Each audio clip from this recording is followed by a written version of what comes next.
Presidential candidate and South Bend, Indiana Mayor Pete Buttigieg was in Austin last night. He covered a variety of topics ranging from climate change to education during his campaign event.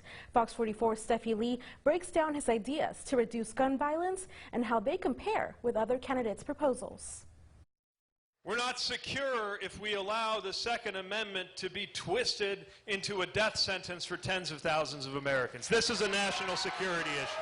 Mayor Pete Buttigieg took questions at his campaign event, including one on what he thinks is possible for gun reform. Things like universal background checks and red flag laws that disarm domestic abusers and hate groups, and the bans on weapons of war like what I carried in Afghanistan. Earlier in the day, Buttigieg joined more than a dozen Democratic presidential candidates at a gun safety forum in Iowa. Universal background checks that close every single one of the open loopholes, ending the sales of assault weapons, red flag laws now being adopted on a city-by-city, state-by-state basis. And also on what could take place locally. I would implement a 20% excise tax on ammunition and firearms from 10% to 20% to fund community programs that combat gun violence in those local communities. Following the shootings in El Paso and Dayton, President Donald Trump says he's been working with congressional leaders on gun safety issues. Frankly,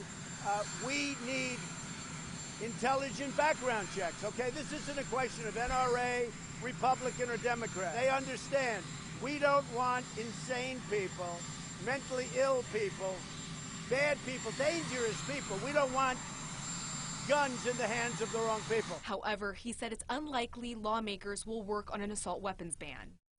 Right now, there is a bill in Congress that would set aside $50 million for gun violence research. The funding would go to the Centers for Disease Control and Prevention and the National Institute of Health. It was approved by the House in June, but still hasn't been voted on by the Senate.